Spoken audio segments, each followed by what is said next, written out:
Hello, and welcome to Dad's Our Job podcast. This is your host, Adam Leatherbarrow. I'm not pointing this week. And I'm joined by Rob Horton and Callum Horton. Boys, how are we getting on this week? All good?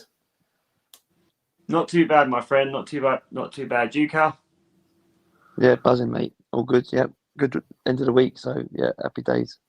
Great stuff. Great stuff. So work's been all right, is it? All good?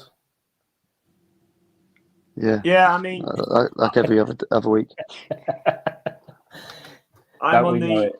I'm on the second of 2 weeks solid. So I'm working the first 2 weekends of this month, and I'm on the second working weekend to come. So by the time next Friday comes around, that'll be 19 days straight. So I'm looking forward to next Friday as opposed to this weekend. Yeah, did you lock up the gym all right on Monday? I tell you what, it was a bit of a rush to get back on the speaker so that we could have a chat. But no, I got it locked up all right. It was all good. And what about how was your McFlurry as well? I didn't have a McFlurry, mate. I got hot chocolate. No, I'm not having it. Not having it. It's a hot chocolate. Cal, what guy stops off at a McDonald's drive-thru and gets a hot chocolate? Not having it. Yeah. No. Yeah, Rob. Yeah, pretty much sums I don't Rob eat up, that, McDonald's. doesn't it? I'm a vegetarian. I just get them. I can't go. I can only get a hot chocolate from there. Fair enough. She's got an apple pie. Hot apple pie. Oh. Not that late. 10 o'clock at night. It's gone 10. As long as it ain't American pie, then it'll be all right. So how's your family goals been this week? Any eventful stuff happening over the past week? I suppose my major own goal is that I'm just working away for these last 2 weekends. So, last weekend I was working away, and then this weekend I'm working away. So they're my own goals, because I missed out, which is one of the consequences of working weekends. The kids and Kelly went and saw Little Mermaid on Saturday, so I was gutted to miss out on that. And then this weekend it's more of the same, but it's been, this week has been pretty good in terms of just sort of the Monday to Friday stuff. So Danny came to me on Tuesday and he was like, "Dad, I want to take up parkour or like free running," which is pretty exciting for me because I teach gymnastics anyway, and I can't get into a gymnastics club, but there's like a free running club near us in Whittam. So the deal running? Huh? Free running? Free running, it's like parkour. Oh, okay. I just thought it was like you go running, you don't pay for it. Free running. That's running I can get behind. That's park run, mate. But yeah, so we've got a little deal right now where once he's completed swimming, and by completed swimming I mean he's done his gradings at the leisure centre, we'll start looking at the club in Whittam. But then also he's been playing a lot on his electric guitar this week, and so it's been quite cool, like going through the AC/DC riffs with him. Right. Yeah, so that's been cool. And then Alea just seems to be living her best life every day. But one of the things we do every day in the morning is we do like 15-minute kind of like focus time. So like Danny does like 15 minutes of reading or like 15 minutes of something before school starts. And Alea started to get into that now. So she has like a 15 minutes number time or a 15-minute writing time. So they're kind of like the little mini wins that we've had at home. So I suppose it's a bit like a 2-2 draw because I feel like I missed out at the weekend, but it's been a relatively good week, Monday to Friday. So yeah, Cal? I feel like I say this quite a lot since we've been doing this podcast, but our mother-in-law, my wife's mother-in-law, come up on Saturday, so that my wife's mum. Sorry, yeah, my mother-in-law, my wife's mum. Sorry, Heather's in the background giving me tips here. Thank you. Cheers. You should get her on the podcast, mate. Yeah, no. Family tree. Do you want to come and talk about our weekend? Let everyone know. No? Oh, okay. So my mother-in-law, Heather's mum, come up on the weekend, yeah, so that basically me and Heather could go to a party, which was really nice because we actually booked a hotel so we could stay out. So basically, it was mum and dad away, and she had Bo, and the party was really good. Actually, it was actually quite nice because we spent most of the time with mine and Rob's sister Rosie, and her partner Lee. So we were just waffling, and they're due soon as well. So we were just waffling about the baby and things like that. So that was actually really quite nice, as well as going back to the hotel and having a full night's sleep without being woken up 3 or 4 times. So that was really nice. And then we come home.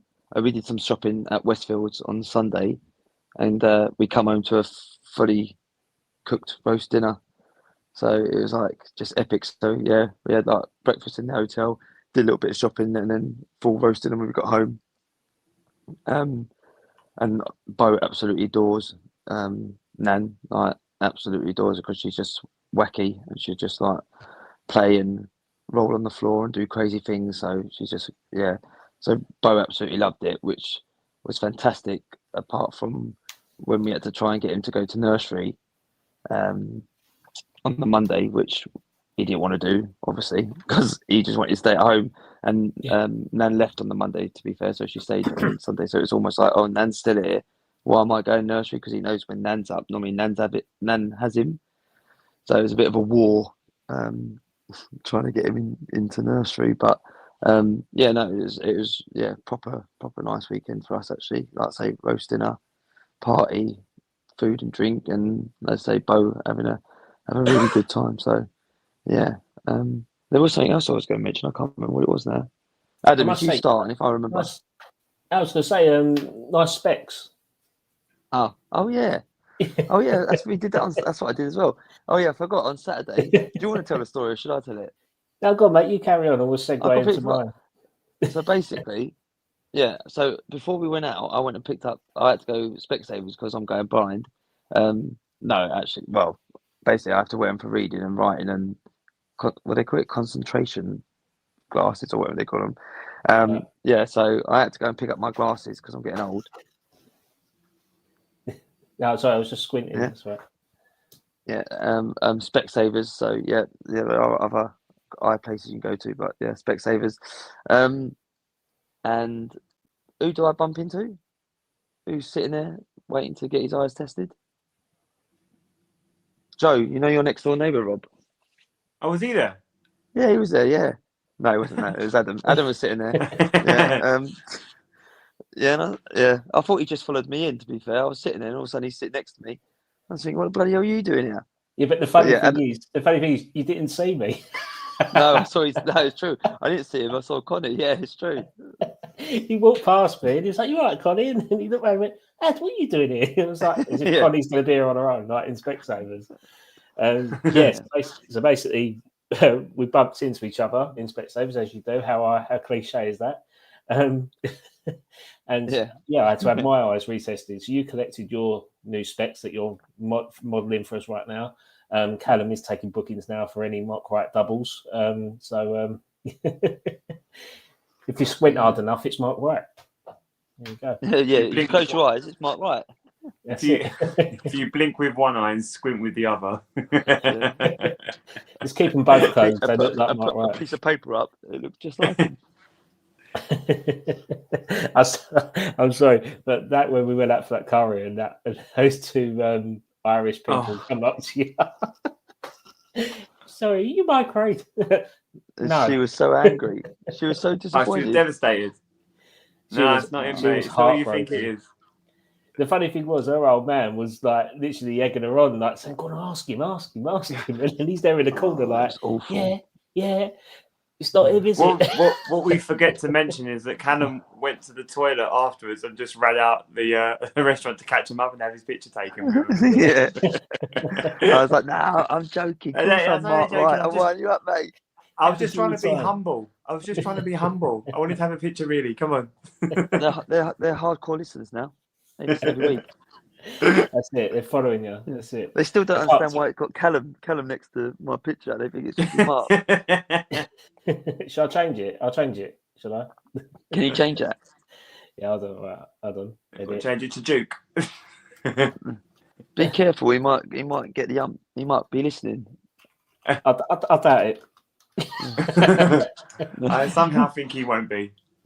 Well, we might be able to get him on soon. He's gonna be gonna be a dad soon, isn't he? Yeah, that'll be it. Yeah. I'll tell you what, use your connections, Mark, and then we'll. The funny thing is, Mark White double guild. I'll just ring him. I'll give him a bell.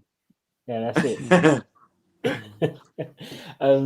it. So basically, we was in Specsavers, and I had to have my eyes tested, and I went in there. That I've had pretty good eyesight. I've had like minus 0.5 in each eye, which has been fine, and I've just been putting off an eye test for years. So Kerry booked me in, had an eye test done. And the bloke come back. He said, you've done all right. He said, you're on minus 1.5 on each eye. And I thought, that's not bad. I've only gone up one prescription. I said to Kerry, I went, I've done all right. It ain't that bad. She went, you've gone up 4 prescriptions. I went, what? She went, you've gone up 4 prescriptions. It goes up in quarters. I was like, okay. So I was like, but you do tell the difference. Like I've got glasses at the minute, and now they're so weak. They're more anti-glare for driving, if anything. But now they're so weak. Like I'm squinting, like watching the text on the computer now, and it is quite alarming. It is quite alarming now. I can't play FIFA properly. That's right, Adam. So am I. I've got my new glasses, and I'm still squinting at it. You got the right glasses. Writing, Cal.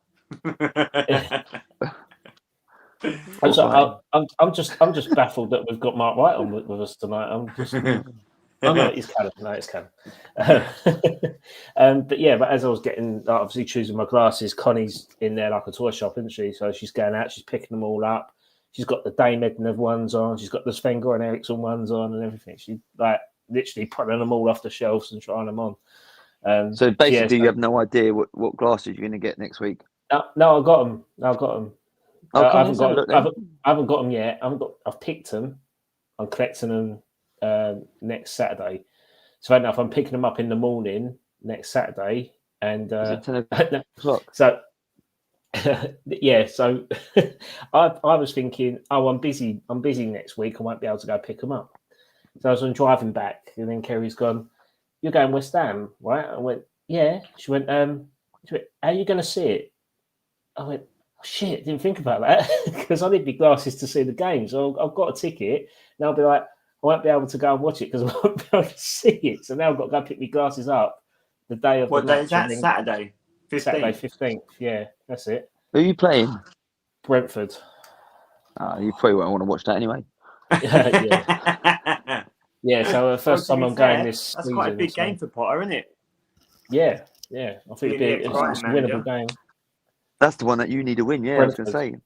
Otherwise, with the whole Brentford Brighton owner issue like thing. Yeah. Oh, with the Tony Bloom, is that where he was going with it? Oh, okay. So I'm going to have to go pick my glasses up that morning of the game and then try and get my eyes to work in time for football. But it'd be interesting. So I was 200 quid light on Saturday before I even got to lunchtime. So I probably need to go back actually and get my eyes retested. I was there today, ironically, because I think I'm going a little bit deaf in this year, so I went and. Sorry. What? Are you mocking me? No, what'd you say? Are you mocking me? I was at Specsavers today to get my ear checked because I think I'm going deaf. And there is a history of ear issues in our family. So like, my granddad had ear issues forever, and then our older sister Claire also has some issues with her ears and actually wears a hearing aid. So I was starting to think that maybe like mine's starting to go, but I went in there first just to see if it was like a build up of earwax. So this guy was like in my ear with this magnifying glass, and it wasn't earwax. So the next thing I've got to do is go to the GP and see if it's an infection, and then they're going to send me back if it's not an infection to see if I need like a hearing aid or something. Oh, was it that bad? You might need an hearing aid. Well, no, they're going to. So, like I said, I might need to go. I've got to go to the GP first and see if it's an infection because it's all down here. Right. All down there. And then if it's the infection, it's not an infection, then they're going to send me back to have a hearing test to see if it's like an early thing. Because I don't think my hearing is like jeopardized right now, but I don't know how the process would work for that type of thing. So they're going to do that and then send me back if not. Yeah. Interesting. So that was Saturday morning for me. Saturday night, I took, because it was Kerry's birthday on Wednesday, I took her to a nice Thai restaurant in Bishop Stortford for her birthday. So Kerry's mum and dad come over, looked after Connie, and we had a lovely meal. It was called Barn. Oh, I can't even say it. If I say it, I'm going to look like an idiot. Barn Titaya. Anyone in Bishop Stortford? I've been there. That's nice. That. Have you? Barn Titaya? No. Oh. No, but it was really, really, really good. Like I was saying to Kerry, I was driving down there, going, I really fancy some prawn toast. And I went like proper prawn toast, not the Hovis with prawn paste and sesame seed. You're getting the overcooked in the Chinese takeaway. So got there, and on the starters was prawn toast, and honestly, it was like best prawn toast I've had. Best prawn toast I've ever had, and it was really, really good. Can we have a? Because you like to do this, don't you? From our little meal out, are you going to do your full order? Full order. You wanted everyone to read out their full. Yeah, you wanted everyone to read out their full order, what they ordered. Do you remember? Well, I'm not currently eating it at the minute. I thought you were going to go in to tell us on what you've actually had. I could tell you what I had. If I could tell you what I had, okay. Right. So we had prawn toast, pork dim sum. Trying to think what else we had now. Best meal of his life, though. Best meal, yeah. Best meal. It was so good. I was comatose by it. I fainted after I've eaten it, and then Thai crackers, and then for main we had green Thai curry, soft shell crab. Oh, unbelievable! I love soft shell crab. It's like crispy soft shell crab with chilies all over it. Love it. Chicken pad Thai, pineapple and pineapple fried rice, but it had raisins and cashew nuts in it as well. Oh yeah, that sounds absolutely gorgeous. Yeah. How many people eating? I was about to say, did you leave anything for anyone else? No, it's only me and Kerry. Like we just all over-ordered, if anything, and we shared a bottle of wine. The restaurant shut down, and the guy's retired. He's in the bar. He's back in Thailand, mate. Yeah. Cool. But yeah, so that was Saturday. I'm not running it a day by day order, but in the week, Kerry had to go down to Southampton for a family funeral, so I was looking after Connie Monday night. Tuesday it was a usual day, but it's after in the evening, and then Wednesday yesterday I had the day off, and we had a nice daddy-daughter time, which was good. Took her to the cafe so I spoiled one girl with Thai, and I spoiled my other girl with beans on toast in a cafe. Greasy spoon. Yeah, greasy spoon. She loved it. Yeah. Loved it. Yeah, you know the little cafe in the co-op that's now going to be a Tesco's. It's Torbeanies or something in Housestead. Wait, say that again. You know, co-op shop. Yeah, it's going to be a Tesco's. That's now be a Tesco's. There's a little cafe in there. Yeah. Or Torbeanies, really good. Probably, one of the better full Englishes I had in there, which was nice. And Connie ate the whole lot, beans on toast, loved it. So I had a proper happy child after she ate her dinner. So I think it was a successful 4-0 victory over 2 legs. Fair play, mate. Good for you. So I went 2-2. You went 4-0. Callum, your score? Well, 2-1, wasn't it? Because he wasn't that bad going into nursery, to be fair. But I had to think of something. But yeah, you got a night away, mate. It's true. I had something else to tell you. I can't remember what it is. I was sitting there picking my brain. I literally just before we started, I was thinking, don't forget to mention that, and it's gone. Well, while you're thinking about it, let me. We got one blind bloke, Adam. We got one deaf bloke, and one bloke who's doing his memory here. What's going on here? Speak no evil, see no evil, eh? Yeah. But definitely not the 3 wise monkeys. Yeah. Well, Adam did a lot of talking about food, so I thought I would use that as an opportunity to segue us into the weekend's football, because there was lots of pie on offer this past week, and some might say humble pie. Well, fuck me, you can't have too much humble pie, can you? Like, You've got to There's dish it nothing up like a bit of sometime. humility with your cream, is there? So, Humility so with your cream. is it okay if we? Hashtag that. Pardon? Hashtag that. Humility with your cream. So, with that being said, is it okay to talk about the Stay Humble Derby? Go on then. I didn't even know that existed until this season. You had a club once, didn't you? Yeah. It never existed Mate, before. have you not seen the wrestling belt they've got for it now? Triple H is there holding it up. Well done, Yeah. Arsenal, in your humble derby. Oh, the guy holds it like the Rock. It's when you go up on a ladder to go whoever gets it first dear. through the table. But humility with cream, I like that. I like that a lot. Ironic, sadly, I mean, well, I suppose it works both ways. I didn't get to watch the game live. I was driving back from Nottingham, but I did listen to it on, I think it was BBC. BBC, yeah, I think it was Radio 5 Live, and the commentary was incredible. I mean, I'm biased. It was incredible because it was going my way. But living it in the car, people, when Arsenal scored and I was screaming, there were people driving past, like, laughing at me because I was, like, clearly completely overjoyed. But one of the things I said to you, Adam, and I think I mentioned it last week, was in the reverse fixture, when we let in that goal in the last, in the 96th minute, John Stones got the goal. I said to you that was a Man City team that was celebrating, hanging on. Yeah, hanging on to that past authority they had over the Premier League, right? And I believed that Arsenal were going to win. I didn't think it would be quite as emphatic. I said 2-0. Callum went 4-0. No, did you go 4-1 or did? Yeah, you went 4-1. I said 4-1. I said 2-0. I think. I went 1-0. And you, yeah. So I thought we would win, but I didn't expect something quite so professional in the way that they dismantled Man City. And obviously Man City weren't without their chances. Haaland's goal was such a well-worked goal, and it shows the echoes of the team that they were. But other than that, Arsenal basically cancelled out everything that Man City had. There's just so much good to talk about. There was the Raya save.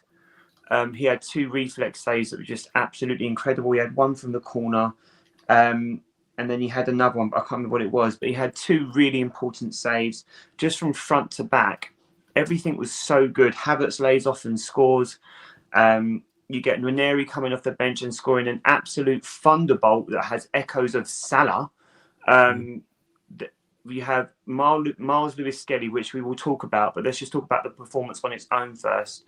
The performance for a left back, an 18-year-old left back for Arsenal anyway, probably the biggest game of the season or the most significant in terms of rights for the season, steps up at left back, steps up and scores an absolutely brilliant goal. We'll talk about the shithousery later.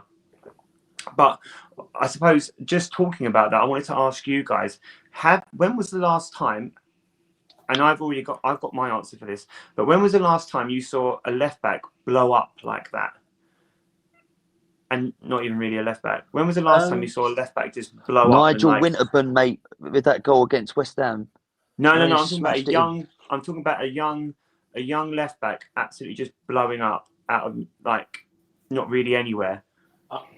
For me, I'd say Danny Rose.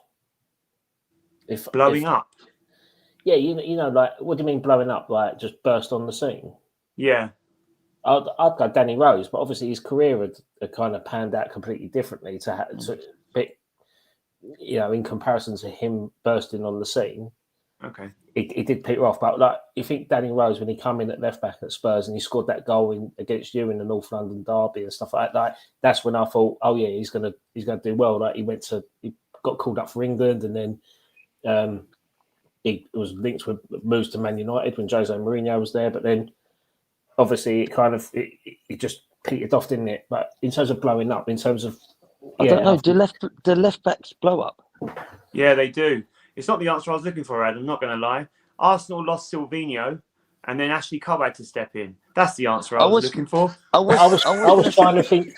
I was trying to think of something so non-West Ham, non-Arsenal biased. Well, I was thinking. I was going to say think Ashley Cole, but I was thinking. No. I'm obviously I'm playing my own game there, but it's the. So Do you know what it is? It's the composure, but it's also some. What did he say? Not Danny Rose then. Not Danny Rose. But do you know what it is? There is the composure. There's the composure of him. He's ahead of his years. He wasn't a left back, nor was Ashley Cole. But he also had a bit about him. I can remember Ashley Cole. I think Ashley Cole telling Ronaldo that he'd had him in his pocket the whole game. Like it was just like crazy stuff. That was just like so good, and I'm here for it. And I like his attitude, and I like what his potential is. Humility with cream. I like what the potential for him is. So I thought that was a wonderful performance. I just think there's so much that was good about Arsenal's performance against Man City, and the 3 points were also really important because at least it keeps us within 9 if and when Liverpool go on to beat Everton, who are also pretty buoyed right now. But yeah, I think there's a case to be said that Arsenal have got 2 of the best teenagers in the league right now who could potentially go on to be game changers over the next 10 years. I said 2 off the best, so I was very careful with what I said. But go on, jump in now. That's right. No, I just wanted to point out that you've brought in 2 fantastic youth products in Lewis Skelly and the Wary. And like I say, they're worth 70, 80 million pounds now, aren't they, between them? Something like that. Probably. I say it's great. It's great investment for it, isn't it? Just to point out, those 2 played in a certain FA Cup youth final against West Ham, where West Ham beat us 5-1, and our academy products were basically supposed to be the best academy group that we've ever produced. So it just to me it shows the level of progression from Lewis Skelly and the Wary to be stepping up and going to the stage more often. It kind of questions me whether West Ham should be doing the same with their academy products, So well, actually, do you know what's quite interesting about that, Ed, as well is some of the things that have been going around the media this week is that Lewis, I think it was Lewis Skelly, maybe it was Maneri. I've got the notes somewhere, but I just made so many. Oh no, that's it. MLS. So Skelly was calling. So Jack Wilshere was brought in to Arsenal after he retired as the under 8s or no, not the under 8s. Under 15s coach, I think. And Martin Lewis Skelly was like so happy to be signed and being coached by the GOAT, and he's talking about Jack Wilshere. Yeah. Right. Yeah. And Jack Wilshere's in this picture with like a baby Skelly, right? And I just think there's I think it's so the infrastructure down at Arsenal is so good where you've got like Jack Wilshere, you've got Mertesacker, and then you've got Arteta. Like the pathway into the first team is so good. All of those coaches have played together, they know each other, there's like a direction of travel, and you've got people like Maneri making the first team, you've got Skelly making the first team, you've got I can't think of the boy's name now. There's a left 8 midfielder, and I can't think of his name right now, but that'll come to me. And then we've got such an exciting prospect. You've also got the keeper as well, yeah. You've got the keeper. You've got Man City wanted to sign Maneri. Man United have taken Heaven and the striker, can't remember his name. Like our academy is so exciting that everybody wants in. Omari Hutchison went to Chelsea, went to wherever he went, and then ended up at Ipswich for 20 million. Like we've got an academy that is so exciting, and everybody wants in. But also Arsenal are not just growing that talent; they are also buying talent or they're looking to buy talent of that age. So I think there's more to come from Howland, and I think if Maneri and Skelly are and that's not even talking about the ones that have already come through. Your Emil Smith-Rowe and your Nelsons of the world. Saka is an obvious one, but Saka's in the team. There's so much that is coming through that Howland system that there's gonna have to come a point where people are gonna have to acknowledge that actually what Arsenal are doing with their youth is among the best, if not the best, in this country right now. One And I Eze think that's as well. so Eze came exciting. from Arsenal, didn't he? Who? Eze. What, Eberici, is he? I think Or, young yeah. though. or Yeah, Romain young, but he's Esse. still at the academy. Yeah. I mean, Yeah, it's interesting. Yeah, my opinion on the weekend, right, was, I'm not gonna lie to you, I've been waiting for that game since September. That's from the last match and everything that went on, and how the media portrayed what happened, and them nicking that goal at the last minute, and Arsenal's tactics of trying to defend for 60 or 70 minutes or whatever it was, and all the nonsense, and him throwing the ball at us, and nothing being said, and stay humble, or what else did he do? I can't remember now. What, he threw the ball at him. Oh, who are you, mate, and all that other crap that Ireland went on and said, and it was all pushed under the boat. Oh yeah, it's all part of football. I have been waiting for this game so much. Not even that we were going to win it.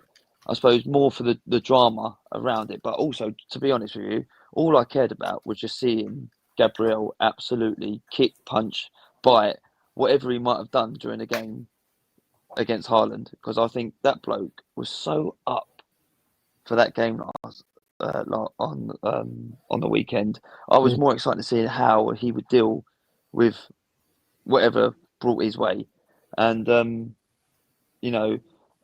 I just, as Rob said, I know Rob's gone into the more how people played, and the setup and all that sort of stuff. And yes, ultimately that's keeping you disciplined, and us taking our chances when we did, and Raya making his saves and stuff made it easier.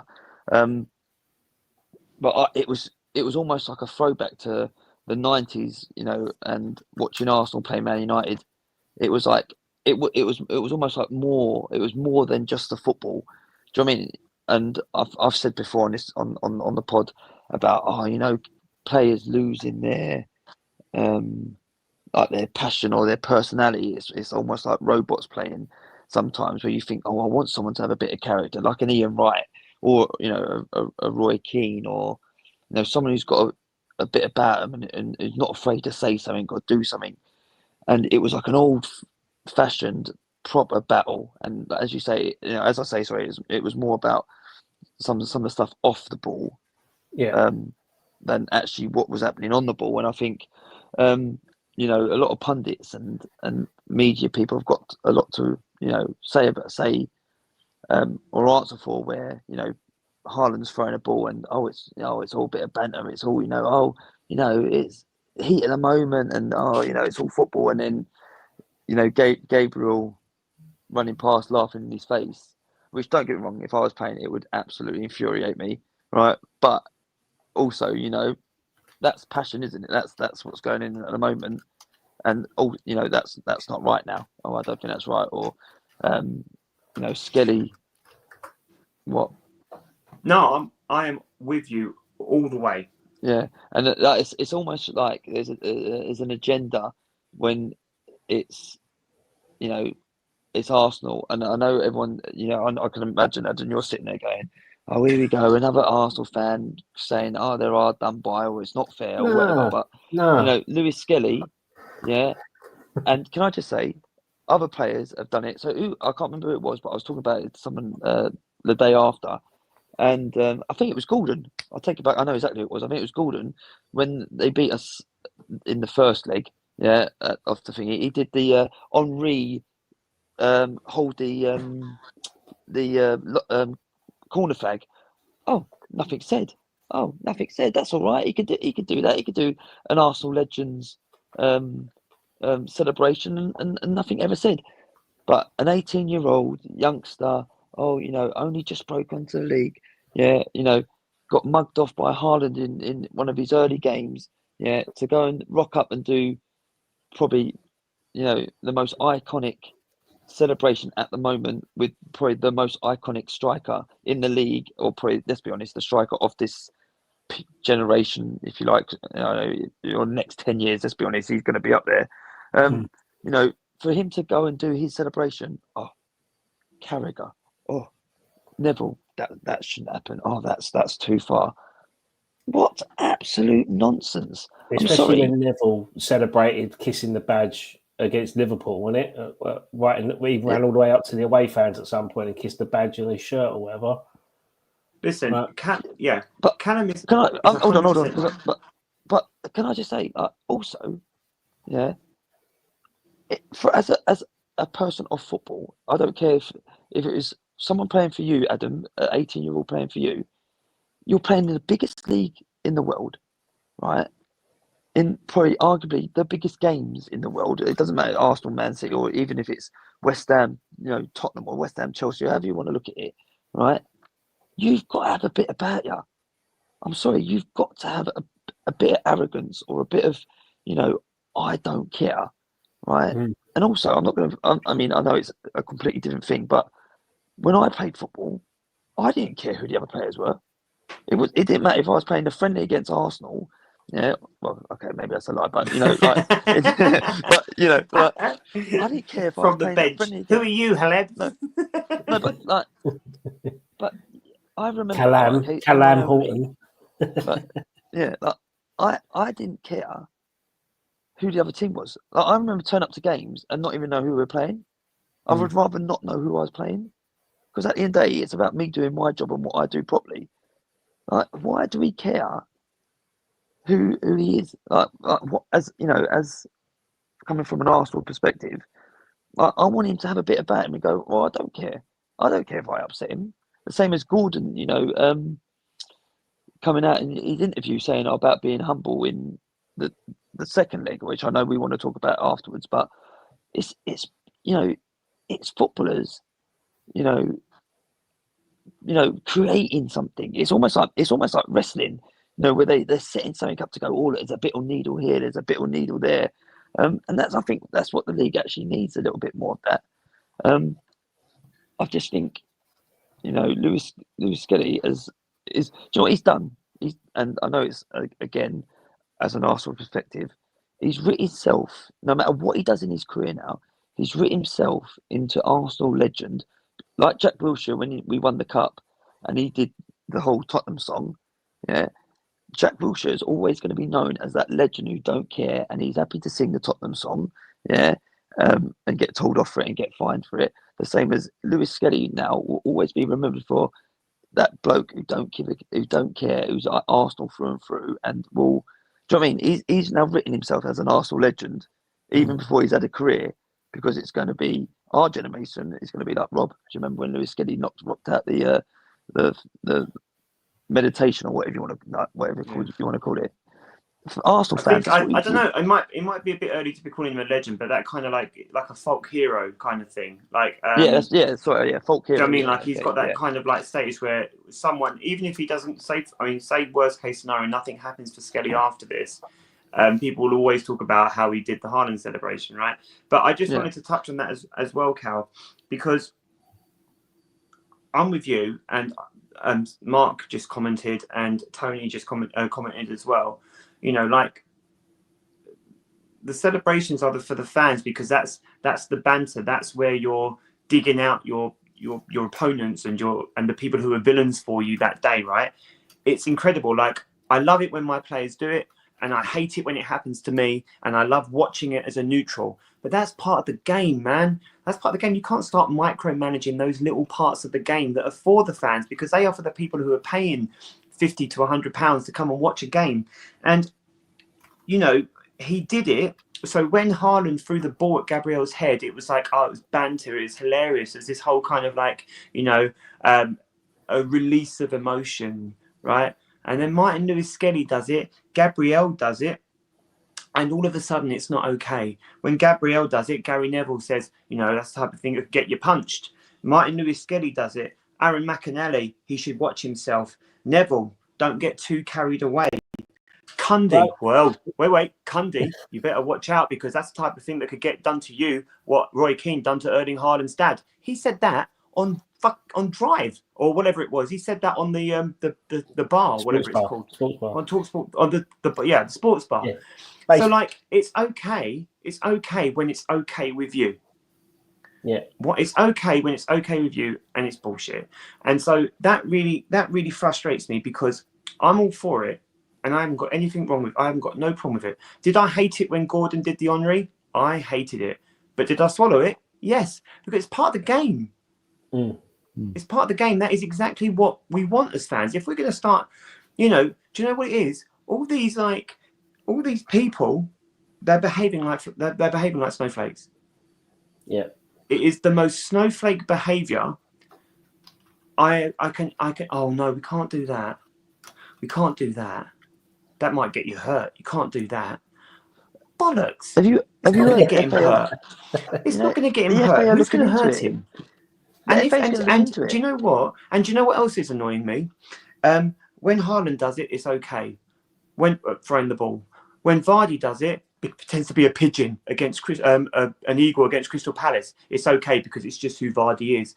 When Gordon does it, Gordon's won nothing either, just like Martin Lewis Skelly. But it's okay when he does the Henri, right? But when Arsenal do it, the Premier League are looking at managing behaviour after celebrations. Oh, yeah, bollocks! Yeah, it is. That is an agenda. And do you know what, Adam? I'm not saying it because I'm bitter. I'm saying it because I love it. You're passionate, mate. I love it. I love it, and I want it in the game because it should be in the game. I love it when you go on a dad rant. I love it. It's not really a dad rant. I mean, I am old enough to be Skelly's dad, I think. It is a dad rant. There's your dad rant. There I am. I'm ranting. That's me with my hairline. There I am. Look.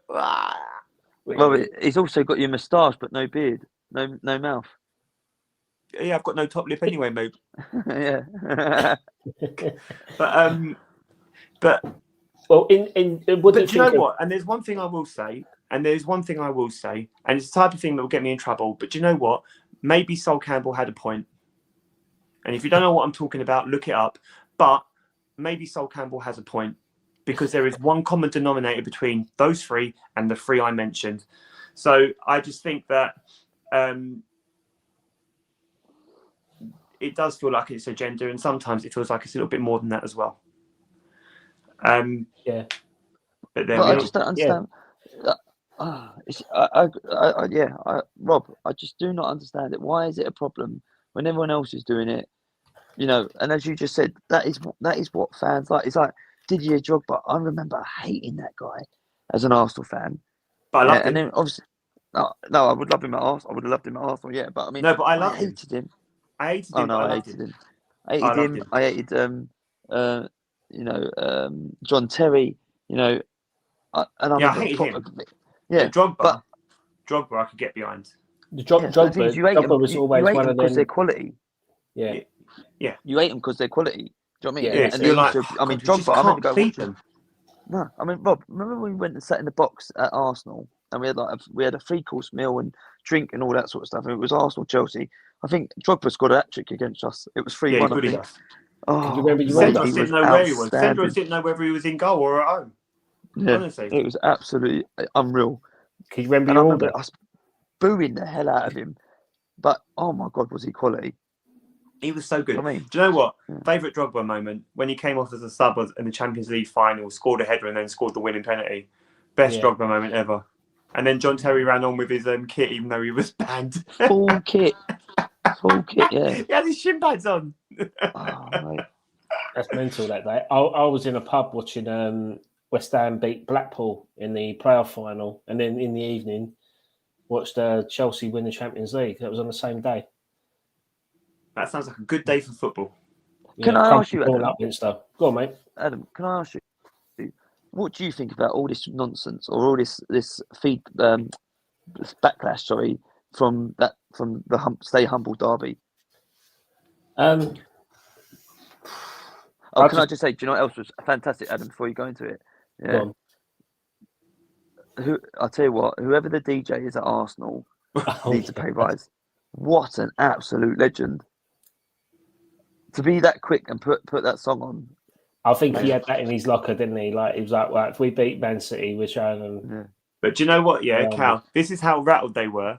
Is that afterwards, Erling Haaland's dad had to have a little message on Twitter as well, didn't I he? saw that. Oh, I look, saw that. What did he celebrating say? the team that's won nothing.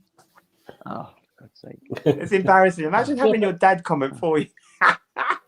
Yeah, but So listen, bad, isn't it? you could win Premier League titles if you breached 115 charges. Yeah, exactly. Yeah. So Apparently. anyone could. So allegedly, but it's just all nonsense, isn't it? If they get fined for that, then they've been guilty, haven't they?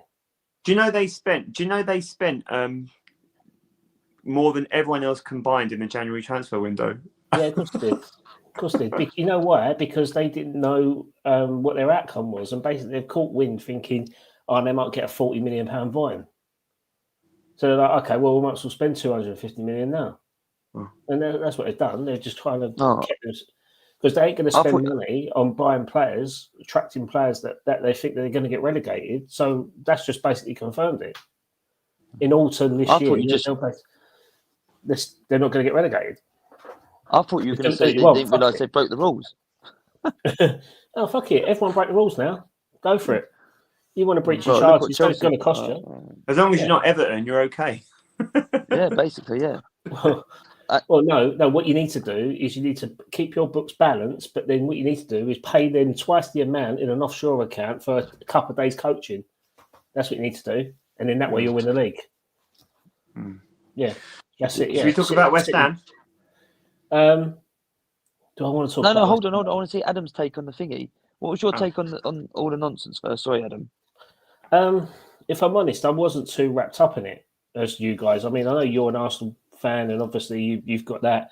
You've now got established this rivalry with Man City, but I think you've always had that rivalry with Man City, especially when they got taken over. They ended up buying all your players. Yeah, they did. Yeah, Adebayor, Gal Clichy, Nasri, Aboué, Nasri. Not Aboué, Toure. Conor Toure, yes, that's Bless him. Nobody bought Aboué. I loved him, but nobody bought him. I'm pretty sure there's more. That they've bought. Yeah, who's the one at the right back? What's his name? With the Bakary Sagna. Yeah, Sagna. That's it. Bakary Sagna. That's it. Yeah. So I think you've always had that rivalry. Man City just gone, well, I'm going to turn your players' heads and make Arsene Wenger's job harder. But what they were actually doing was you were selling Adebayor for £25 million when he pretty much was peaked at Arsenal, right? So you actually made. He did all right at Madrid. Did he go to Madrid? He played with Ronaldo at Madrid. Yes, so did Julian Faubert, mate. But that don't mean nothing. I know he did all right. I think he did all right at Madrid. Mate. I'd take that back. Listen, I'd take playing at Real Madrid if he did nothing. I'd like to have a nothing career at Real Madrid. Julian Faubert went to Real Madrid on loan from West Ham, right? And he fell asleep on the subs bench. He's at Real Madrid and he's just there on the subs bench, camera panning at him. There you go. So anyone can play for Real Madrid, mate. Just need a good agent. Just need a good, Callum Horton is on the bench. I know, what a liberty. They've spelt my name your wrong. name. I know. Yeah, I know. I saw that. I was like, spelled it wrong. At least you were on the bench to have your name spelt wrong, my friend. Yeah. I wouldn't have got anywhere near that bench. All right, we've got about what we got. We've got like 12 minutes. What are we talking about? Well, yeah, in terms of my take on it, I think just let it thrive. Just let it be what it needs to be, because this is the excitement of football. You need to have players going at each other, because that will live on now. That is it. That's embedded now. Every single game now. That is it. You're gonna have stay humble. You're gonna, But there's gonna be t-shirts, mate. You know what, I found stay humble t-shirts online. Sent them to my brother-in-law. Adam, you joke. That rivalry now will outlive us. I'm telling you, that will be brought up now when we're long dead. I don't think so. I think it's probably on the lines of like a Man United Newcastle rivalry. You know, like you've got that. You're both going for something. You're both competing against one another. You're both luring players away from one another. You know, like that was in the 90s. Yeah, that was 90s. Yeah. That's what I'm saying. It was 30 years ago. But nobody really thinks Newcastle and Man United have got that rivalry now. They bring it up every time they play each other, mate. That's the first thing they show. Yeah, I mean the only thing about it, it's not a deep-rooted rivalry like Spurs, Arsenal, or Arsenal, Man United, or or Liverpool, Man United. It's not a deep-rooted rivalry. It's a new rivalry. I'm up for it. I think it's fine, but you're both competitive. It's exactly the same thing when Chelsea, Arsenal. As soon as Chelsea got a bit of dough and breaking the and breaking. The irony is though, Adam, the common denominator is always Arsenal. It's always Arsenal. Yeah, who put the DVD? That's fantastic. Is that you, Adam? Mark's winning today. I don't know who Mark is, but Mark's winning. I'd buy that. I'd buy that. It's like ECW versus WWE, mate. That's a fantastic Invasion. That's an epic one. Stay Humble DVD. Yeah. Oh, interestingly, going a bit off topic, I watched a ECW documentary on somewhere, and basically there was. Did you know there was the original Invasion before the Invasion that we know of when WCW got bought out? So ECW invaded WWE before Invasion happened, like years and years, well before it. It was like 98 or something like that. Yeah, interesting. I'll try and send you the link, but it was like so fascinating to see it because. Did you watch Rumble yet? Oh, you did watch Rumble, didn't you? Yeah, I was all right. The Cody Rhodes Kevin Owens fight. Yeah, that was it. That was it for me. As soon as I watched that, I thought, everything else can't be topped. But that was the highlight, and Cody Rhodes with yet another banger. Yeah, I think that just sets up Gunther, doesn't it? Like sets up him taking the title off Gunther, and that's pretty much it, isn't it? Sorry for if you're not WWE fans or wrestling fans or whatever, but it's it's mad. ECW documentary. I think it's a WWE production. Try and find it. It's amazing. It's amazing to see what they went through as a wrestling company. It's unbelievable. I love Paul Heyman. Yeah. But yeah, West Ham. Okay, West Ham. So basically we played Chelsea. I just realised you spelt my name wrong. No, I spelled it. I spelt it the way that was in the magazine for your program. In the program. Callum. If anyone actually wants any reference to that, please visit our Instagram page. Yeah, thanks. Yeah, so people that are watching this that don't know, Callum was a substitute goalkeeper for a friendly against Arsenal because he used to be a footballer for Boreham Wood. So there you go. Do you know what? Yeah, him not getting off the bench was sadder than Ashley Young not getting to play against his son in the FA Cup. Oh, yeah, it's true. We were fuming with that, weren't we? Like Darren Ferguson. Darren Ferguson made that about himself. He took a leaf at his old man's foot, didn't he? Yeah. Oh, so good, so bad. But all right, come on, let's talk about West Ham. Right, West Ham. So West Ham played Chelsea on Monday night. I mean, I was doing a live stream for Transfer Deadline Day anyway, so I had it on at the side, and my dad, who's in the chat at the minute, he was watching. He jumped on with us and went through it. I think first half we played relatively well. I think we always slow starters in games. Sorry, Dad said you're still removing the splinters, Cal, from your bench appearance. Yeah, it's true. Unfortunately, it is sad. Yeah, it's right. It's only messed with my mental health, though. Thanks for that. Cheers, mate. Cheers, Dad. Granddad's our job, that is. I thought we played relatively well. I think we pressured again the high press, which created the mistake from Colwell for Bowen to come back and scored an absolute brilliant goal. Took that really, really well. But just refereeing decisions again, isn't it?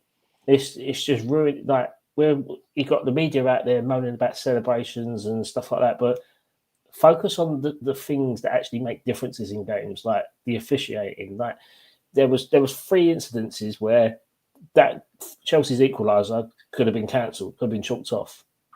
But then it's always the argument: how far back do you go when stopping a goal or a chance or something like that? So the first instance was there was a foul on Bowen on the halfway line, clear foul off the ball, well, not off the ball, but he took him out, didn't touch the ball, which allowed the attack to happen. And then a cross came in. I think it come off. I can't try and remember whose head it come off. So there was a Chelsea player that was up for a header. It's flicked off his head. You can see there's contact because the ball spins differently. Goes to Cucurella, who's 2 yards offside. He puts the ball in, they miss a chance or whatever. And then there's a player that took a shot which Areola saved, but there was a player in front of Areola. So he was in an offside position as well. Ball went out, carried on, and Neto scored the equaliser. And then that was it. That was, again, one of them moments. It went to VAR and they still didn't look at it and go, no, we're not cancelling that goal. Like, there's 3 things there that you could have cancelled it and you decided none of them was acceptable. So, again, it's that, we just got to live with it. Little old West Ham against a big 6 club, they don't get these decisions. We had it a couple of seasons ago when Cornet's equaliser got chalked off because Bowen had fouled the goalkeeper. Not at all. It's just, he didn't even touch him. I think he dived over him and the goalkeeper made a meal of it and the referee chalked it off. So, same old shit. Though, Ad, at least you get to say a couple of seasons ago, Ad, we're having to talk about it every week as Arsenal fans. And, mate, it happens with us in games. Like, sometimes we get the rub of the salt against the mate. Mate, do you want me to get my violin out? Do you want me to get my violin out? Small violin. No, I was reading you in, mate.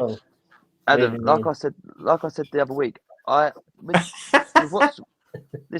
what read the rest going on at the moment, I honestly don't know the rules anymore. I don't understand. We can't keep up with it because they keep updating all the rule book. And like I said to you before, I'm getting so fed up with it that I have said to the old man, I'd rather go and watch an on-knee game. I would rather go and watch an on-knee game now than pay and have a season ticket. Well, I would love to have a season ticket at Arsenal, but imagine paying 60, 70, 80 pound a game and then the whole game to be ruined, or the whole game to be changed on a refereeing thing. What's this? I agree. It's right. Yeah, it's right.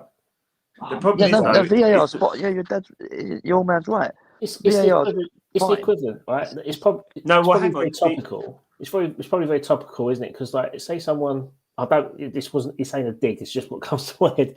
Say someone gets a car, and like the car is, efficient to get you from A to B, but the person behind the wheel or the person behind the wheel on the other thing, you can't foresee an accident. You can try and prevent it as much as you can, but if an accident happens, it's down to the person behind the wheel, right? It's exactly the same analogy as VAR, because you can see they've got all the technology there to do their job, but the person doing it is a car. Like, it could be a car crash, couldn't it?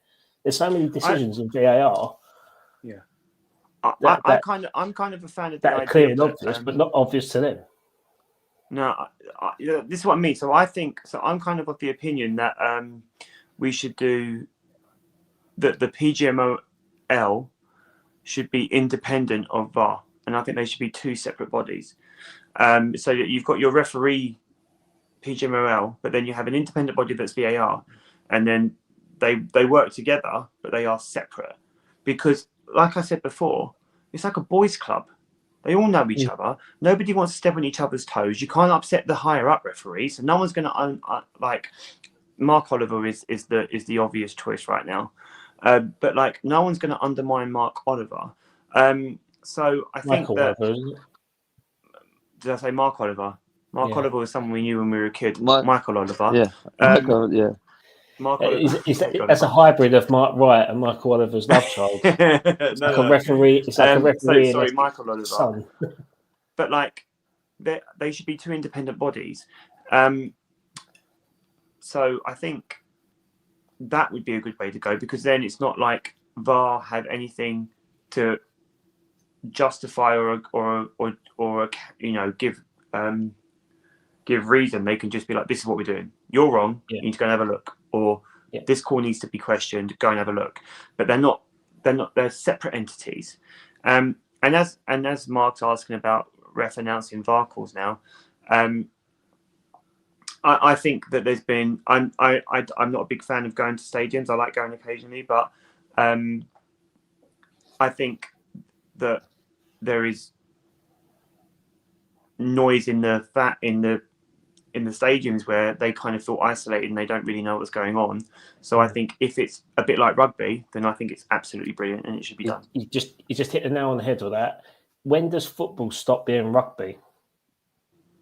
When does football stop being rugby? Because we're adopting all these rules now from rugby, and it's like, well, when are we going to be our own game? When are we going to have our, I know rugby is a term of football anyway, but now we're adopting so many things. I mean, they're even talking about having sin bins now.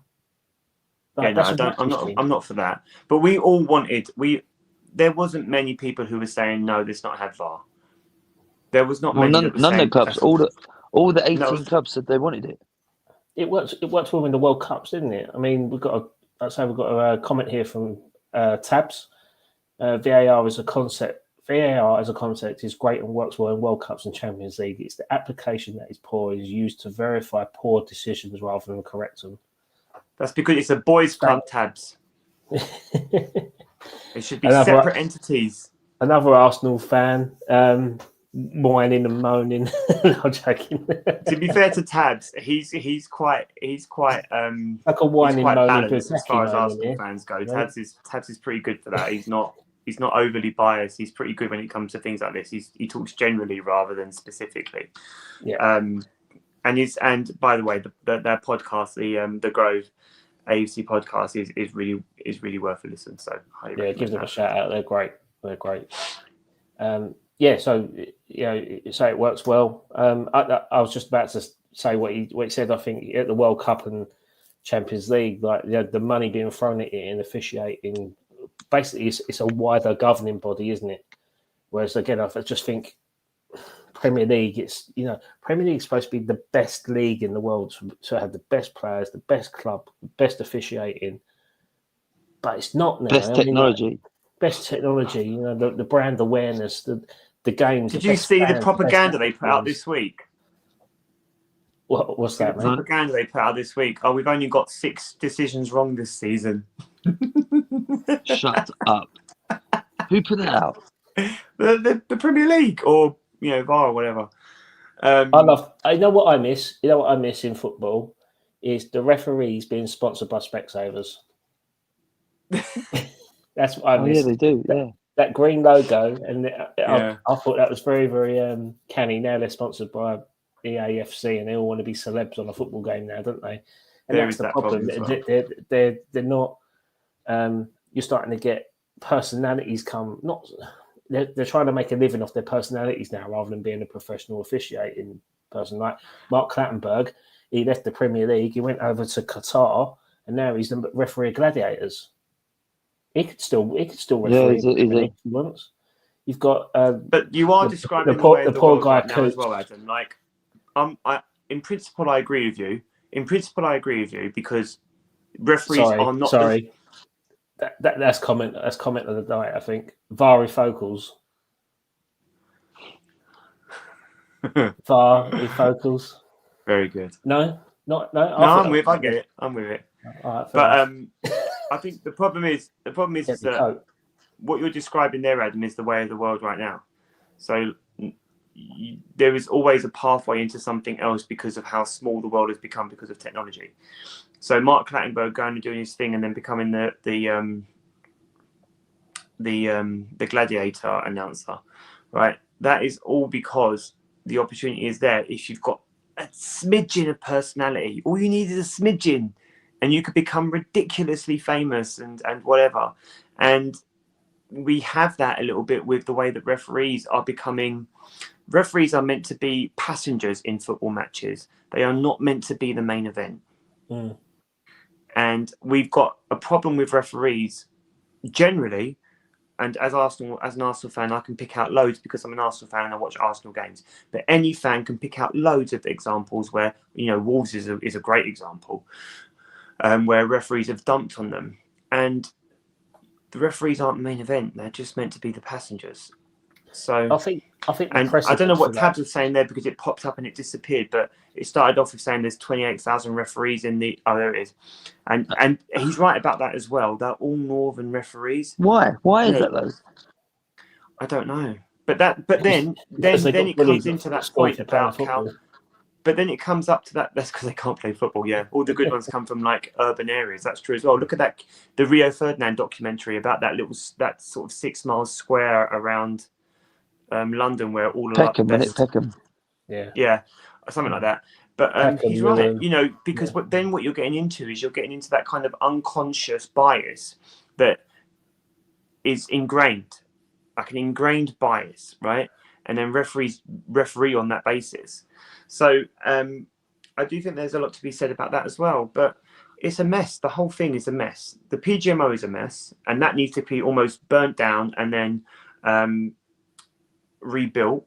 But then also VAR, in my opinion, needs to be a separate identity, a separate entity, a separate everything from the PGMOL, so we can just do VAR. And then they have to collaborate, but they're not connected.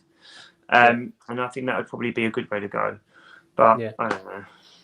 But yeah, so West Ham was ruled out. Well, basically, Chelsea had an equaliser. We spoke about VAR for like 15 minutes more than West Ham, which I'm fine about. Which I'm absolutely fine about. So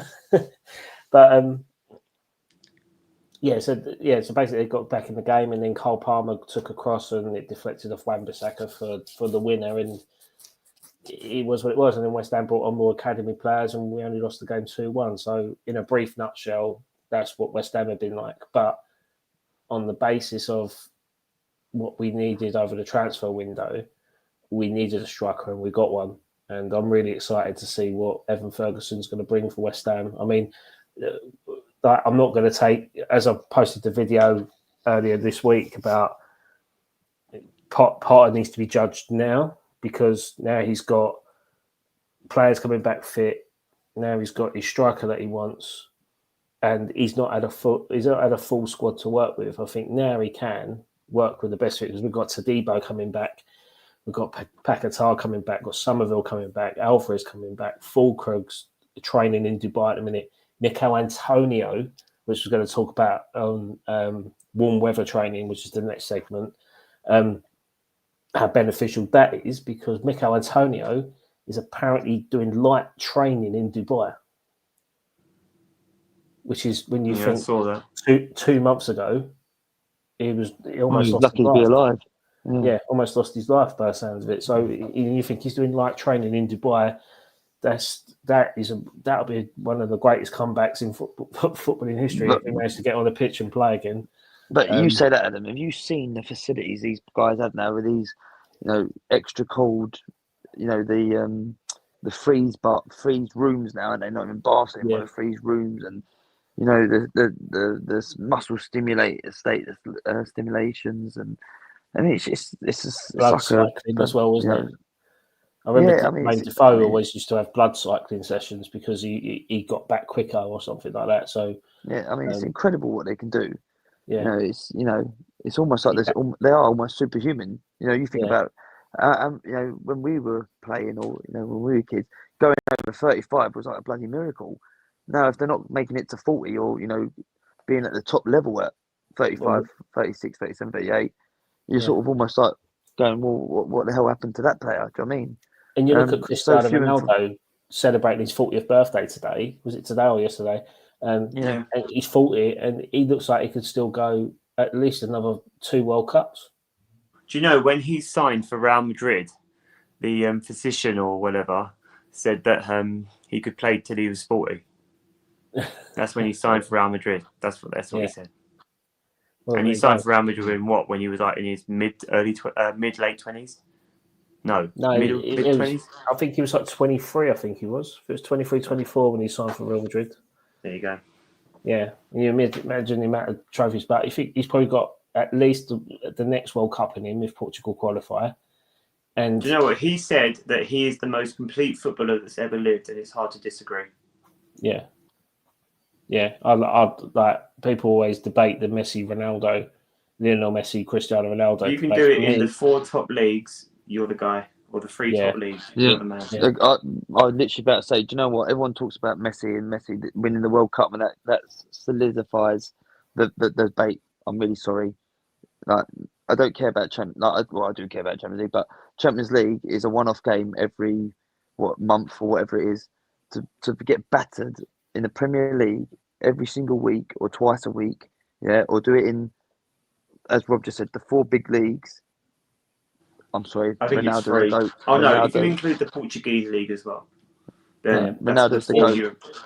In a counter argument to that, I would always prefer Ronaldo over Messi, but Messi had won everything. He won everything there was to win. He ain't won the Premier League. No, but when you talk about when you're categorising domestic titles, you think you've won a league, you've won a domestic cup, you've won the European Cup, you've won a FIFA World Cup, you've won the Continental Cup for your country, you've won the World Cup for your country, you've won the Ballon d'Or how many times? 6, 7 times he's won it. But Ronaldo's done all that bar the World Cup. Ronaldo's done all that other than World Cup, yeah. And that's the only thing Messi will ever have on Ronaldo. Ronaldo's done it in 4 leagues, and Messi's done it in 2. No, I don't think you can include what he did in France, mate. He was shocking in France. No, but I'm just saying he's done it in 2. He's done it in 2. He didn't do anything in France. I don't think he won it in France, yeah. Oh, there we go. Looks like a Liverpool Newcastle final by the sounds of it. Oh, Spurs, also, Spurs will be Spurs. Can I just say something as well? Thank you, You know Tony. how they're going about Newcastle knocking us out of this Mickey Mouse Cup, right? Yeah. So first off, can I just say we lost it in the first leg, yeah, and all this about this humbling, because I know Adam wants to talk about this humbling by humbling, yeah. We were chasing the game from the first whistle, yeah. So, all right, don't get me wrong, we did get ripped apart in certain areas and at certain points, but ultimately we were chasing the game, yeah, and we were going to be stretched because we were trying to get goals. So, like, yeah, I take the whooping, but for me, it's not as big a deal as what everyone else is then trying to make it. I think we lost it in the first game, and like I say, and we were chasing the game, and we were trying to take it to them. And when you've got a striker as on form as they have got, and you've got Gordon who can run for fun, you know, they beat us on the break, and you know, fair play to them. But I still don't think they're going to go on and win it. And I don't think it was necessarily a humbling. I think it was more Arsenal chasing it, and actually maybe we should have took our time and eased into the game a little bit more instead of actually go gun hole from the first whistle to try and get a quick early goal. I know what Mikel Arteta was trying to do. He was trying to get an early goal and then settle everyone, and then hopefully we could then bleed into the game. But that never ever happened. I wouldn't say it was a humbling, and it's a Mickey Mouse Cup. Right? I'm not being funny. No disrespect.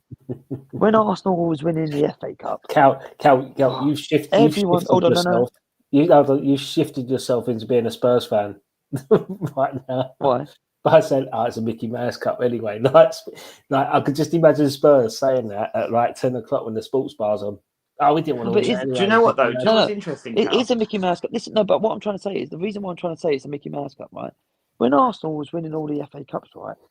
Oh, the FA Cup's rubbish, mate. Oh, maybe we should get rid of the FA Cup. Oh, no one cares about the FA Cup. Yeah. All of a sudden, when Man United started winning it, yeah, and other clubs started winning it, oh, mate, the FA Cup's a big cup. Big cup now. Newcastle might go and win their first trophy in 54 years. Mate, the League Cup's a big cup again.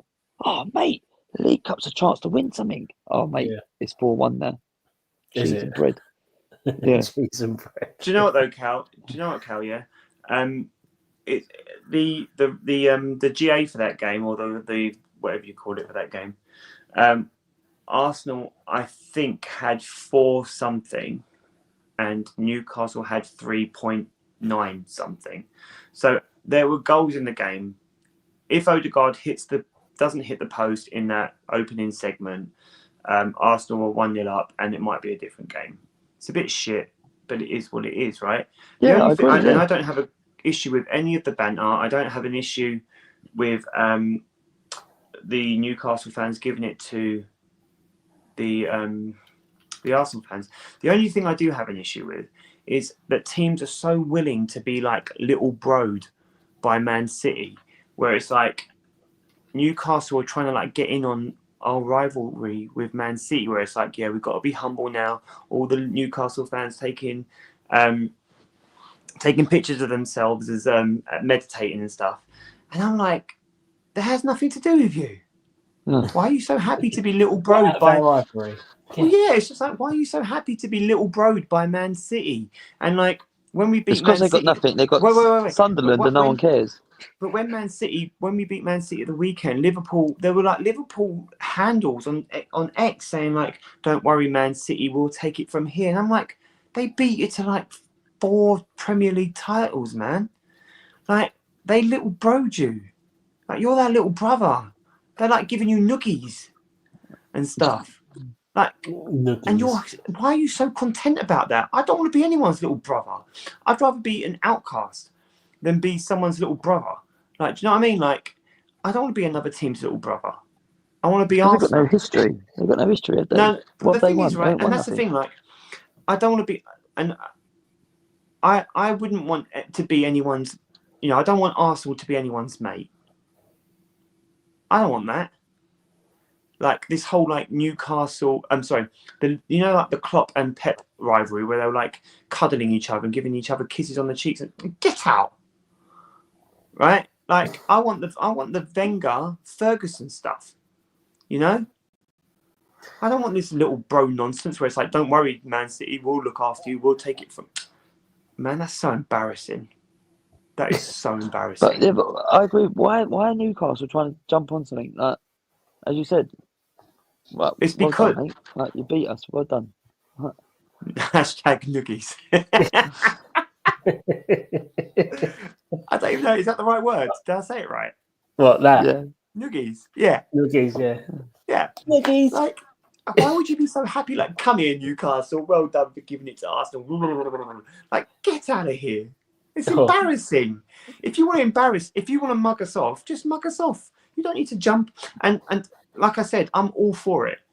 But if you want to mug us off, just mug us off by being Newcastle. Don't be Man City's little baby brother. Just mug us off.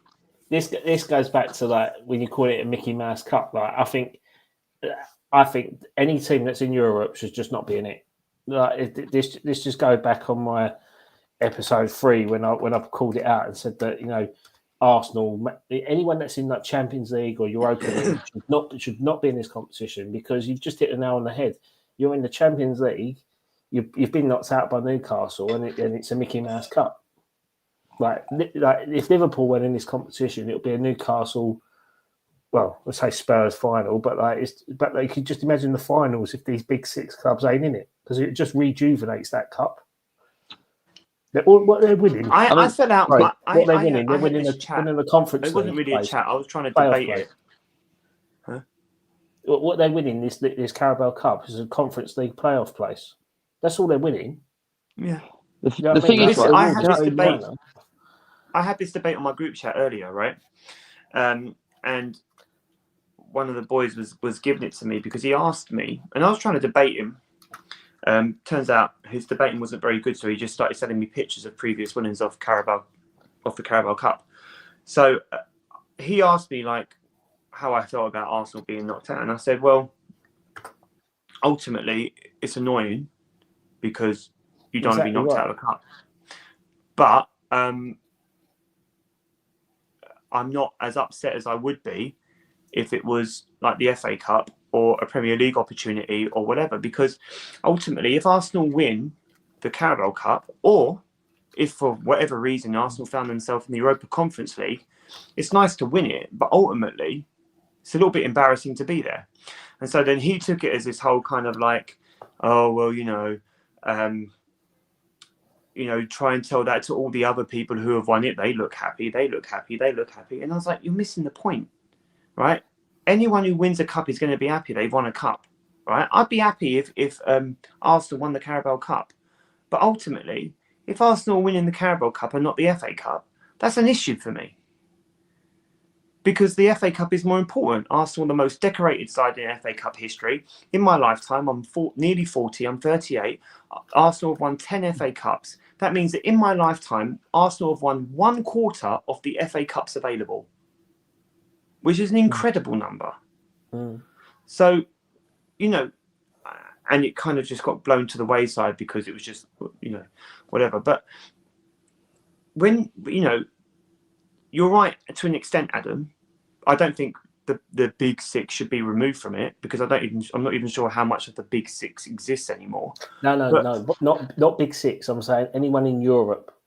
So fine. So you could have someone like Aston Villa not partake in it. And not only that, it would support the clubs that have got more fixtures in European football when they don't have to play the third tier domestic trophy in England.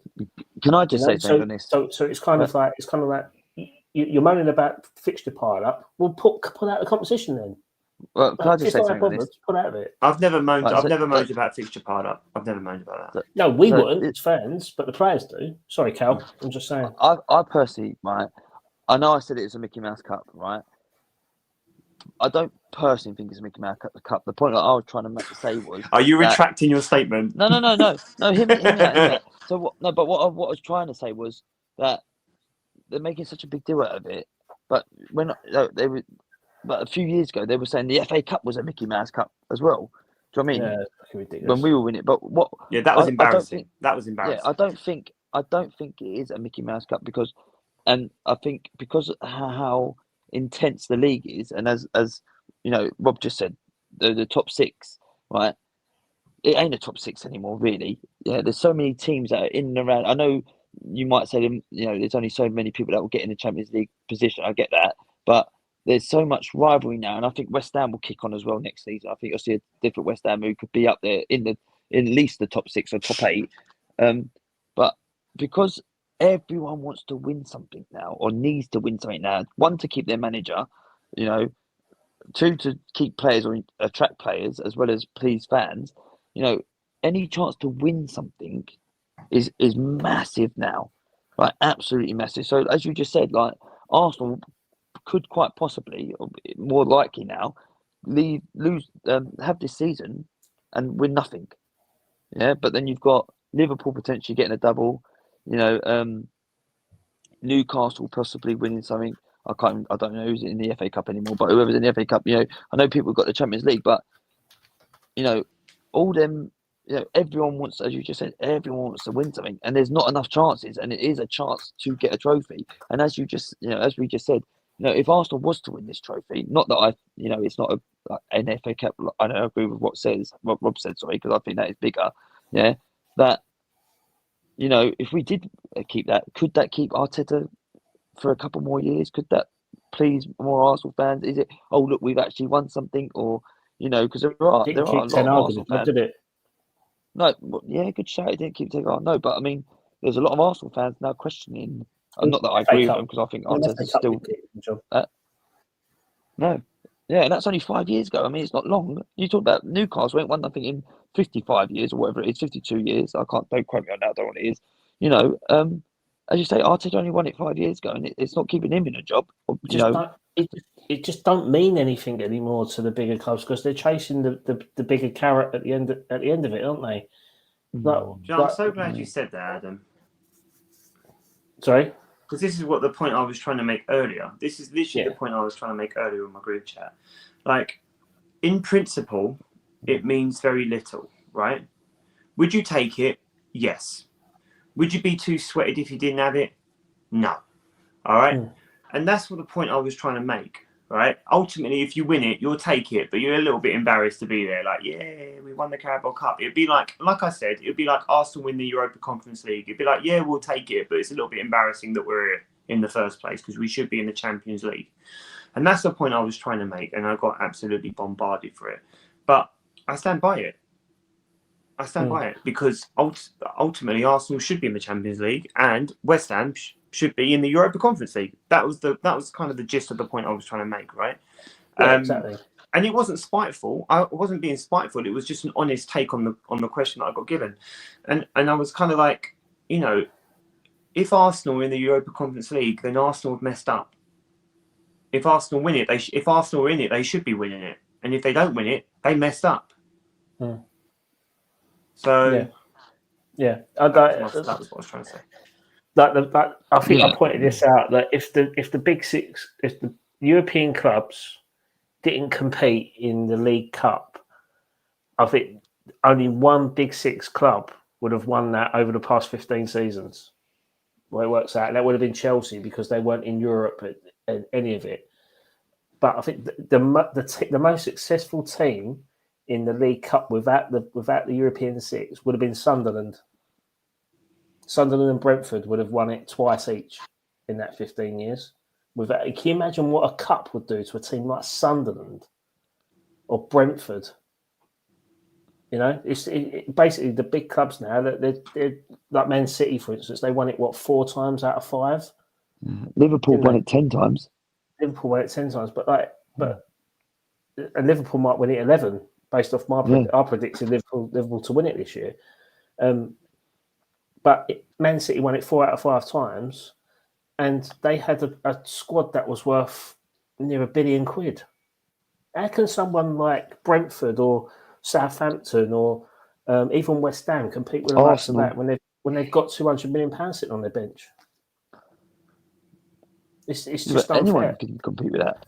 It's just the money. It's not money ball. It's whoever's got the biggest wallet wins. And as we said earlier in the pod, don't matter what you do to break the rules. That means nothing, does it? Because if you've got a big enough bank balance to break the rules, you've got a big enough bank balance to pay the fines. Yeah, and that's effectively what the Premier League are chasing, because they're thinking, well, we get that fine, that gets reinvested in grassroots football. That never happens as much as it should do.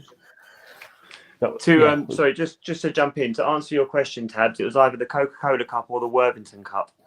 Worthington Cup. Yeah, the thing is with Worthington Cup, it always reminds me of Spurs winning it.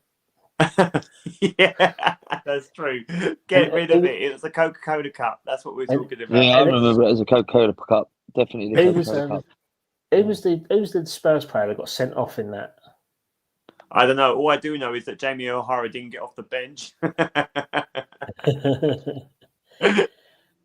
I can't remember run belows, if I'm completely honest. Milk, no, well before my time. Carling Cup, maybe. I think Carling Cup. I remember the Carling Cup. Yeah, that was Millennium Stadium. The Worthington Cup. The old man calls it the Milk Cup, doesn't he? Pops calls it the Milk Cup, doesn't he? He does call it the Milk Cup. That's true. Yeah, he does. I always remember it as the Coca-Cola, and I do remember the Worthington Cup. I do remember that. I think, they're all good shouts, but I think the Carabao Cup is just such a terrible sponsor. It's just a terrible branding. I hate it. Do you remember that time when they had they'd done the draw at something like 3:00 in the morning because they wanted to do it in Thailand from where the actual owner of Carabao was from?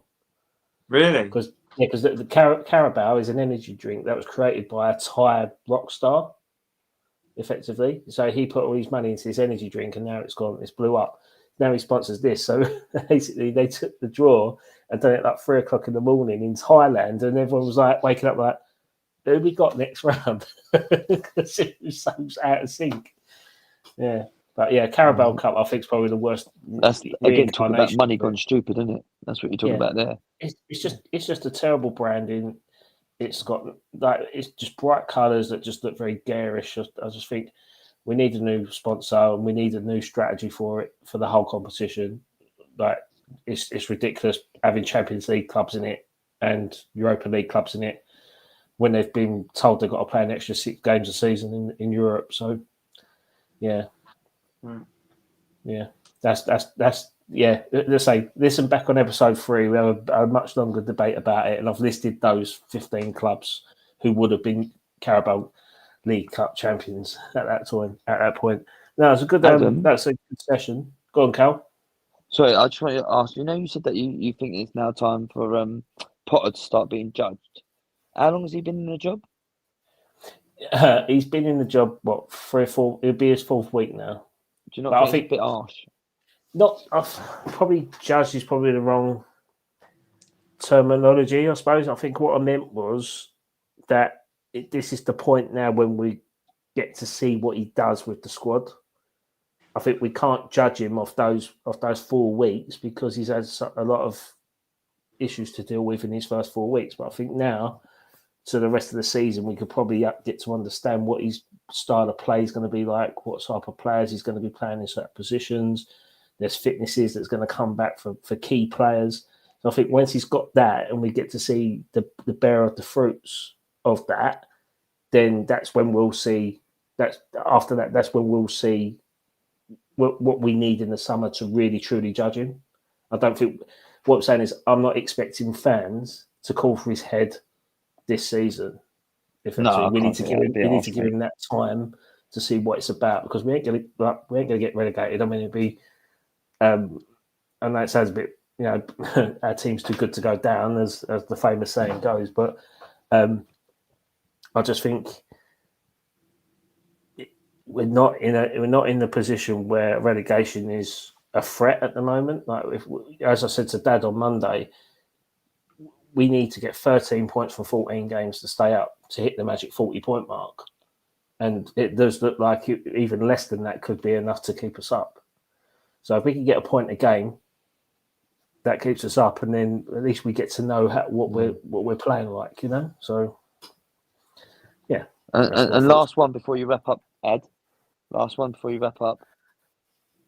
Is Ange neck on the line now? Is he going to be the next manager sack? Now they've been knocked Ange's out. neck on the line was after the first day he signed that contract. Well, he's never, for me. I don't think he will get sacked. I don't think he's going to get sacked. Who are they going to get in to replace him? That's the first question. And they've just, you know what? They just paid £10 million for a left winger. That's embarrassing. I cannot believe how much they paid for that loan deal. The other thing is I can't see them sacking him, because his argument would be, I suspect, and they would probably have sympathy for this on the board as well, is they have had an unprecedented amount of injuries, right? And I know we can talk about how everyone's had injuries. Tottenham's injury issues do seem or appear to kind of excel everyone else's. I would argue that Arsenal losing Saka is worth 4 Tottenham players, right? But minimum. But they have had an unprecedented, especially in defence, right? So they've lost so many players, and they've just lost another one. I think they've just lost that. They've just lost Dragunov as well, haven't they? So he's just been taken off. Yeah. So they've lost another player as well. So I just think, I just don't see it. And the thing is, he's out of the Carabao Cup by the looks of it. But you know what? Tottenham could go and win the Europa Conference League, couldn't they? Yeah, FA Cup as well. And they're still in the FA Cup. So I still think I just don't see him being sacked. I don't see it. Their form is relegation form. Although they did beat Brentford, which was an incredible result given the circumstances. Yeah. But I do not see them sacking him. I do not. No, I just don't see it. I can't see him going. I don't think he's the right man for the job. I don't think he's going to get sacked either. That's where I stand with it. I don't see where the next person is going to come in and take over. I mean, I've seen a lot. I watch other YouTube channels like Spurs. I can't remember the name of the Spurs one that I watched just to be out of interest, and they're fed up with him. The fans are fed up with him. They want someone young, refreshing, and the problem is though, Adam. They want Michael Carrick. That's what they want. The problem is though, Adam, is people are getting smart to it. They're looking and they're thinking, "Oh, if I can go there." And I keep hearing this narrative of Tottenham are a big club. People would love to go and work for Tottenham. People are getting wise to the fact they can't do fuck all when they get there. Yeah, I think the project. This is the key thing. The project of Spurs is very. Anyone that goes in wants a project. It's there. You've got one of the best stadiums in Europe. You've got a lot of riches, but whether they decide to spend it or not, that's a different question. They've got a fantastic training facility. I hate to admit it, they've got good fans, but there's a lot of potential there. But then obviously they just need to get the right person in and build with them. I think going with Ange Postecoglou, whose only real success in Europe has been with Celtic, and that's a two-horse domestic league anyway. I'd like to see, if Spurs did get rid of him, I'd like to see them go back to go back to a young coach, give them the opportunity to build something for 5 years, because they've got a 58-year-old. Like, people labelled West Ham of hiring David Moyes, who's a dinosaur, but Ange Postecoglou is only a year younger than Moyes. So, but I think they need to go someone completely young, a lot younger, almost like a Ryan Mason appointment. I'm not saying Ryan Mason's the right job, but like that sort of level, like a young, modern day Premier League footballer who's got an eye for talent, an eye for a way of playing. Like the Brighton manager. No, I don't think he's the right man for the job. No, I think so either. Do you know what's interesting as well? Harry Kane's buyout clause at Bayern is like 55 million this summer. Spurs can buy him back. He'd be back in the Premier League. He'd be back in the Premier League. Well, that's what I'm saying. Whoever matches that buyout clause, Cal. Yeah. Whoever matches that buyout clause, Tottenham then gets first refusal. If he wants to go there. If he wants to go back, yes. Oh, he'll go back to Spurs. He'll get his one trophy at Germany. He'll come back because because he's got Alan Shearer's goal scoring record to go for. He could win that anywhere else than at Spurs, though. He could do that at any team. Yeah, where's he going to get his better opportunity, isn't it? And Man United. Can you imagine him at Man United next season with Bruno Fernandes and Mainu? No, I can't see him at Man United. Chelsea, maybe. I can see him at Man United. Chelsea's a great shout. Yeah. And just for the banks, I could see him at Arsenal. Yes, that's where you're going with it. That's where you're going. Just for the banks. I can't see him going to Arsenal. I think he's more loyal to Spurs than what Solskjaer ever was. So, I think Chelsea could be it.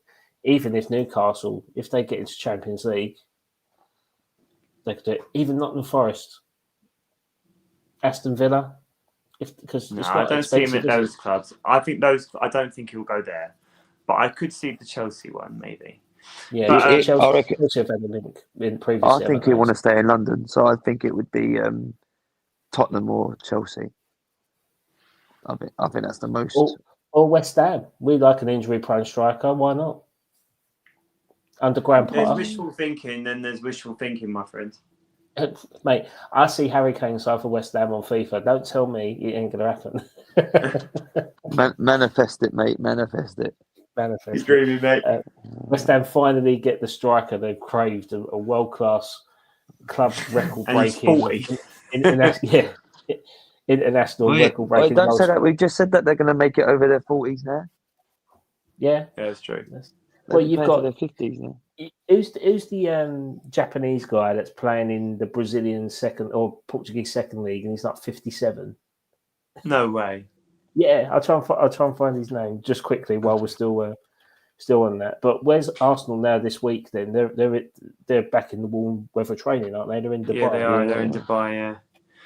Yeah. I think that would be a good one to start with next week, though, Adam. To be fair, because we've talked for ages, and talking about Dubai might be another 20 minutes. But just in short, the last time Arsenal were in Dubai, which was last season, they came back after that and absolutely spanked it for the final stretch of the season. We knew. We got spanked. They did spank West Ham as well, to be fair. But I think that would be an interesting topic maybe to start next week, because the only Premier League game that's remaining this week is the Merseyside derby, which I also think would be interesting to talk about, because Moisey is having a bit of a go, to be fair to him. So maybe start with the Merseyside derby, talk about Dubai, and then talk about the games ahead. And then that way, because otherwise we're going to be here for another half hour. Yeah, no, we will. We can go on. We can waffle us dads. You know why? It's because we don't get much football chat throughout the week, so we try and cram it all in a short space of time. That's what I mean. Like I'm loving our Instagram page right now. Dad's our job. Follow it. I'm loving it just because of the nonsense I get to post on it, and just kind of enjoy being a little bit facetious. Just a quick one. That oldest player in the world that's playing professional football is Kazuyoshi Miura. So he used to play for Santos. He's currently playing in the 4th tier of Japan football at the minute at 57 years of age. You think this guy is just 2 years younger than my dad, and he's playing football? We better tell Tony to sort it out then. Get those studs out. Get those studs out. All right then, boys. We'll leave it there for boy. Go and play in the Essex Sunday Combination League. Just a quick one. Those that are familiar with Dagenham East and Dagenham area, it's a sad day this week as Man Baker's club has gone into liquidation. So that's the entire team, the clubhouse, everything has gone into liquidation. So it's a sad day, especially for those in that area, because there's a local community that suffered a loss there. I know because I used to play for them, like very, very lower standard. Sorry, Tony. Very low standard. Even my dad plays for the Vets at Man Bakers. So yeah, sad times. Man Bakers, RIP. Another football club gone into the ashes. So yeah, sad day. But yeah, we'll leave it on that note. Thanks again, guys. Cracking episode this week. Good interaction online. We'll be back next week. Everyone that interacted live on online. YouTube. No worries. See you later, guys. Yeah.